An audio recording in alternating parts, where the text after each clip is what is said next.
This is social media. It can either make you or break you. Stop what you are doing because you are creating content.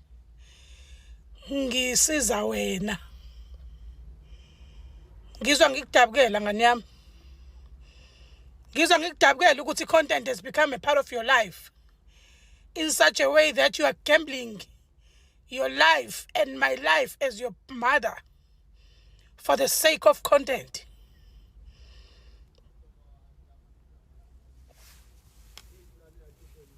Chicken, you have broke me to the core of my existence. And there is no way on earth that I will let this slide. Ukwenze konke ngani yami ngikuvikela, ngikufukamela. And you are coming here talking this nonsense. How many times have you apologized on me? Unginekelizwe ukhuluma nabantu owazi kahle ukuthi ngisho ngibabingelela abavumi usawubona wami. Uyoma emzini yabo ungithukele khona. And you are coming here telling isizwe esikwenze wena wawumuntu ukuthi this is content. Knowing very well ukuthi akusiyona content. Wazi ukuthi ungizwise kabuhlungu chicken ungena emotweni umemezela izwe ukuthi angisale no 250 no 220. Hey chicken ngawumzalo obolile ngayikona konke kwena. Ngenzeni mina kangaka kwena? Isiphi lesisona esingaka chicken okufanele mina zonke insuku kaThixo ngidle uxolo lwakho. Ikuphi lokhu ngiyaxolisa osazowusho kumina bese ngiyawamkela. Ngiyacela mina ngani yami. This is not content. This is not content. My life will never be a content ever again. I'm sick and tired of this whole nonsense of yours. Ekhanda lakho kuduma impakamo chicken. Phakamela mina. Kuba bonke abantu ngaphakamela mina. Unganekela mina. Izwe ulineke ngami. Njengamanje ngiphumile ngizothenga izinto zasekhaya. Kana mina ngicela fame njengoba isikuhlanyisa. Uqhubeke ube famous. Bengiyeke ngabatshela abantu ngoba sengikhathele imkhuba yakho. Hlala ngithuka mntanami kodwa namhlanje ngiyabonga. Ngiright. Kwanjomane yakho ngitshelile several times futhi wangiekthela wavala imali zakhona kwayezakho nendoda yakho no whatever oyidla nabo chicken ngiyakubuza awuthengi ngisho isinkwe ekhaya uyenzani imali. Safanele ngife njengomzali mangikubuza. Fanele ngibe umzali obolile mangikubuza. Fanele ngibe uScotten chicken ngiyazazi ngikhule nguyena uScotten but not anymore. Uma lamazi ozoyithola indawo enhlizweni yakho. Mina nawe chicken ngicela ukuthi ngikuthande ngikubuka kude. Ngoba ngeke ngize ngikuzonde ngibe ngakuzala. Kodwa sengikhathele ukuthi ngisondeze kwena njalo wena wazi ukuthi uzongimosha busuma ngilengaxolisa. Mina angaze ke ngibe umuntu wecontent. Yonke into yakamhlongo iyona njengoba iqiniso lonke nalapha season 2 iqiniso lodwa. Yebo nginodladla empilweni yami siyathandana kunjalo nje.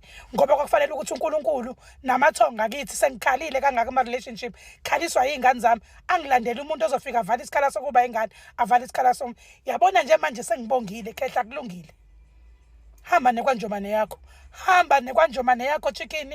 Ngangivele mina ngiyisebenzela idlozi lingondla mntanami. Le moto ngayithenga mina ngocash. Ingakafiki le kwanjomane yakho ngakuqhukuluza ngibamba ngiyeka nguphakamisa umuzi kaMhlongo. Omalume basuthu wena. Wena utshelwa bayakukhuza chicken musu kumemeza uma wakhe emgaqweni. Umthukelani ngenhlambe engaka awuzwa uneka izandla unekela omalume. Engofa ngelinye ilanga uswela indawo yokuhlala ngoba bona obazi. This is not content. Ngiyacela ukuthi uphume kumina ngani yami uziphilela impilo yakho nebrand yakho. Uma mina kusafanele ngibaphilisa abantu ngizobaphilisa. Bazophila futhi. Ngangivele ngiphila nasesigodlweni. Ngangimele mina ngile ngahlaba imbuzi zonke izinsuku. Ngihlabiswa wena chicken ngisebenzele emumva. Ngihambile ngaye eGoli ngabuya umuzi uwohlo kuphelile kuze kwasha ngishiya imbali. ucime kwazi kwacima ngisho i-intercom ayisasebenzi, kucima amadishi, kucime yonke into. Kodwa wena uthi mina ngisebenzi. Uthi mina ngeke ngize ngihole ngoba mina ngisebenzi. Uyayihola imali chicken uyayidla. Ungimele emgaqweni. Ungiyele emzini oyaziyo kahle hle ukuthi ngisho ngibabingelela babheka kude. Kuhlungu into yenze kumina ngane yami. Ngiyakucela mina ukuthi ngikuthande, ngane yami ngikuthande kude. Kusukela namhlanje azi nje ukuthi mina nawe umhlaba ngifuna ukukhulisa. Uyazi ngizokutshela into yamahala chicken itabane esizaziyo thina zaphumelela zinabantwana. Ask yourself why. Mhlambe ngizokutshela iadvice yokugcina sengiphuma kwena. Ngicela umithise nje uzale nje noma ingane eyodwa.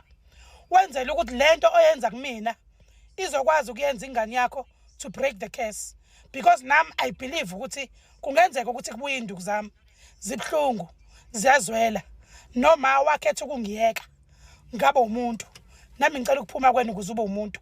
Kodwa into engiphatha kabi yodwa ukuthi njengoba ungazele mntanami uzoba nenkinga, ngoba lento oyenza kumina kufanele ukuthi ibuye na kanjani, okusho ukuthi izobuyiswa umhlaba kwena, kanti bekuzoba ngcono mayibuyiswa ingane yakho.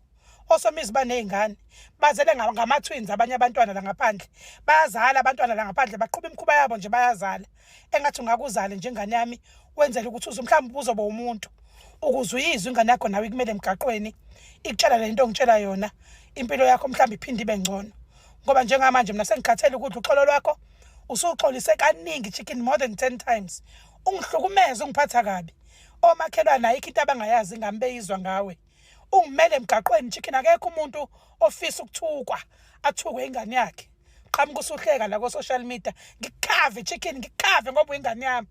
Ngiyabonga ngiright. Sengikusuthi ke manje ngikusuthi kwangabe. And then I told her ngathi mina now we had an agreement ukuthi imali ya Facebook I'm gonna keep it until I find a job at Cape Town.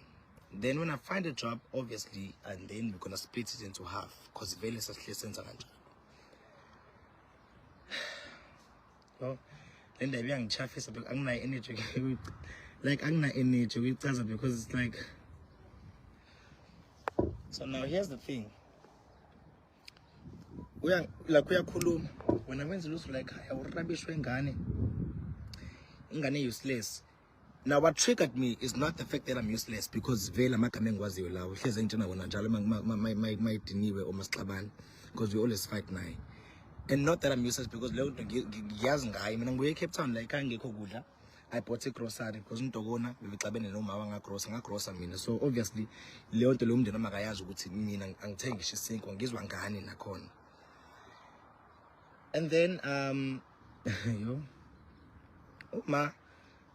mase ngimtshela ngithi mina angithandi indlela ongitreata ngayo because your colleague. Inkinga iqale lana, azange iqale inkinga ukuthi kutheni athi I'm a useless child. Inkinga iqale kutheni athi umshado wami urabisha akawuboni. Now that's where I lost it, because all the time masixabana uzoyifaka lento ukuthi umshado wami akawuboni. I don't want us to fight and then involve abanye abantu, and more especially umuntu engimthandayo mina. Now that's when I lost my cool. I don't want to lie. Ukumthuka ngazi ukuthi ngithuke nini, but ke ngizwe ngani nakhona futhi because mina lo live yakhe ngiyibona ngifuna nokuyibuka because ngiyamazi unjalo. Mama phela ngikhumbula my mom is an actor, guys. She's an actress in so many soapies. And she's a cry baby. Just because ikhala umzala kusho ukuthi ingane ayikwazi ukukhala. Just because ngibona umzala ekhala kusho ukuthi manje ngabona ingane ikhala mina ku right or ingane wrong just because umzala uyakhala. That's my mom. My mom will cry whether she's happy, she'll cry whether she's sad, she'll cry whether she's excited. She's a cry baby. And mina, I'm not a cry baby. Angikwazi ukukhala mina. Ngikhale because ngibona ningiposta nje nithi hayi ngenzeni.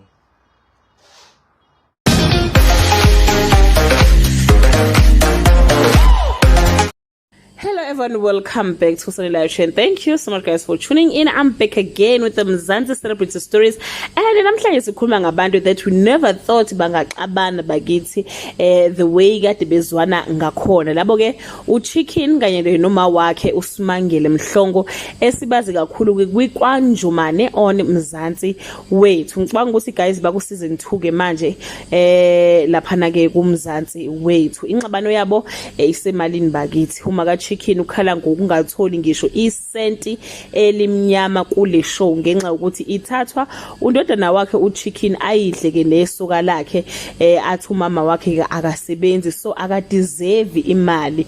Uma kaChicken guys uthi ke usehlabe izinkukhu khathele ke shweleza kumaye baxabana nomfana wakhe kube ukuthi kufanele azoshweleza so uthi usehlabile izinkukhu nezimbuzi usekhathele ukushwelezela ke uChicken ofike delele bese ke eyabuya zoxoxa bese makho ahamba yoshweleza ke Msamu kamxosele ke Madluzini so uthi usekhathele nje ukumfihla nemkhuba yakhe kubantu kodwa manje ke usekhathele ayikho ke into angayenza yikho se decide ukuthi nje atshela umhlaba wonke ukuthi kahle kahle kwenzakalani ke ngempilo yakhe. Uma kaChicken uke wayena sokhosini ke guys wafike wayixoxa futhi le ndaba ukuthi nansi into okuyona ke iyenzekayo. Usanda kuthola ke ne-award yawo ke umdlalo lo abawudlala noma ke yayo i-reality show le abakuyo ke iKwanjumane. MakaChicken guys was introduced to us by uChicken himself. Kodwa kuyacaca ukuthi ke wengazintshela ukuthi kuyofika kuleli izinga lokuthi bavele ku TV kube khona nezimali okumele bahlukaniselane zona. Abanye ke bathi le ndaba was not supposed to reach social media kodwa ke uMakaChicken uthi cho sisebenzela abantu futhi sisupportwa yibo ngimuvikele ke isikhathi eside kakhulu uChicken kodwa manje sengikhathele abantu abambone ukuthi ke umuntu ke onjani. So guys ayicha siyafisa ukuthi ke balungise izinto because kubhlungu ukubona umzali ekhala. Ngiyazi ukuthi ke nabazali bethu nabo baba nawo amaphutha kodwa nje engazi ukuthi bangahlala phansi balungise izinto njengendodana nomama. Asazi ke guys ukuthi izogcina phi le yabo kodwa nje bayazalana bakithi bangalungisa izinto nje bese beqhubeka ke nempilo. That bring us to the end of this video. Do leave your comment below and share your opinion. Bye.